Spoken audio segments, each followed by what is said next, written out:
most inspiring man in Ireland. We need people like him. Bill says it's okay for Bill to say be happy and don't get depressed. Try telling that to someone who can't pay bills and may lose their home. Another caller said it's very hard to get up in the morning with a smile on your face when you're unemployed with 3 kids to rear. Has Bill forgotten how the pressure of not having money can be so stressful?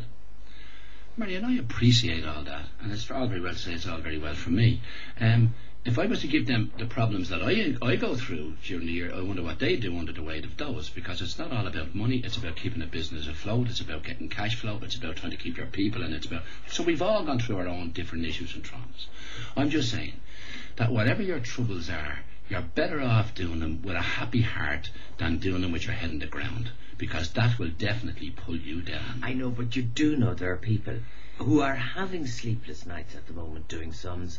I mean, there are people have lost jobs, first of all. Then people have had reductions in salaries or increase in levies. So they bought a house or a car or whatever based on their income, or they bought whatever, and now they can't meet their repayments. And I mean, there are people doing sums morning, noon and night. Yes, there are people doing sums morning, noon and night, and they have to sit down and face reality. And you have to say, right, I can't afford to live in this house any longer, and you have to maybe go and talk to the bank and try and get them to extend the payment situations, which most of them are doing, to give you a 12-month interest only deal. They might give you even longer than that. You are getting some support somewhere. But at the end of the day, it might be facing that, right, I have to leave this house, and it might be better to give back the building society, there's the keys to the house, I can't afford this, and I'll rent a house for far less than I would have to pay to stay here. So, and that's terrible serious for us. But I'm just trying to compare it with times when we didn't have any social security. You didn't have any social money at all. I mean, if you didn't have a job, tough. You went down to the door, they didn't give you any money, they gave you a card to go out to somewhere in the arsehole of nowhere who had the jobs around. When you got out there, the job was gone 4 weeks beforehand. And I'm just saying that times aren't as tough as they could be, and it doesn't last forever. And you have to stay positive. Not just for your own sake, it's for the sake of your family around you.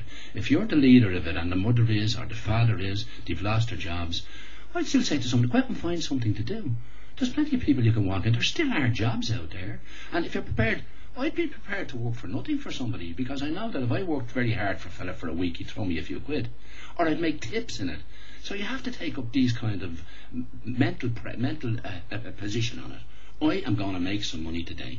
And Marion, if I had nothing, I could go out today and I could make 100 or 200 quid. Doing what? I'd go down to the markets, I'd load trucks, I'd do whatever had to be done. I'd go into someone and I mean, if a fella came into my garage 3 years ago, looking for a job selling cars, and I said, did you ever sell cars? No. I said, what were you doing? Well, up to now, being a truck driver. So what makes you think you sell cars? Because I'm a nice guy and people like me, and that's all you need to do to sell. And we looked at him, and we thought about it. And he said, I'll work for nothing for the first month and make your own judgment on it. I said, no, won't do that, but we give you minimum wage after a month. Not alone to become the best salesman in that garage, he's now a 50% partner in his own garage. And that's only 4 years ago. So I'm just saying that you have to take chances. You have to realise that it is up to you. There's usually things to help. And I'm not saying it's easy. And I'm very, very lucky that I have what I have and I'm able to keep going. And I have lots of families and other things that I have to look after. So, and again, and I'm under pressure like everyone in business is from the banks. It doesn't matter that your loan to value ratio might be all right. There's some banks that will be saying, well, we need all our money back and we need it back in such and such a time. So, as I say, whoever's saying that, it's all very well for me. Maybe you should sit in my shoes every morning and every night, and when I sleep, I always sleep, Marion. Always sleep, because I get up at 4 and I go to bed at 12, and when I'm going to bed, I'm knackered and I sleep. Do you catnap? Yes, in the evening when I come home, I'll have a nap. Because I heard it said that what you do is that you power nap during the day. Yeah, well, you can do that. Once you don't sleep, but during the day, if you sleep for more than 15 minutes, you're goosed, because lassitude sets in and your body goes down. But take a 10 minute nap. That's what you do. It's not everybody can do it. I think it's a great gift, isn't it? Gifts aren't what you think they are. They're habits. Something you do for 30 days becomes a habit, Marion. You clean your teeth every morning, don't you? That's the answer. I exercise every morning as well, because I do it all the time. I've done it since I was 10 when I was a gymnast. So you have to get into the habit of doing things. And the lady with her 3 children, let me put it like this. I was born and raised in the tenements. This is just for that girl there, and she thinks it's the worst thing in the world.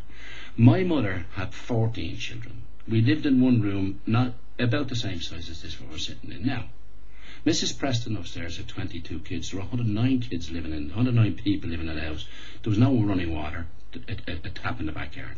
There was no heat unless you got a bag of turf. There was no electricity. We had lamps, oil lamps for thing, and we cooked on a gas stove that we could only afford 2 bobs worth a day, which meant we just got 3 meals out of it, and that was it. So how did my mother survive that? She worked 8 to 10 hours a day on the street selling her apples and oranges with 2 babies, one on each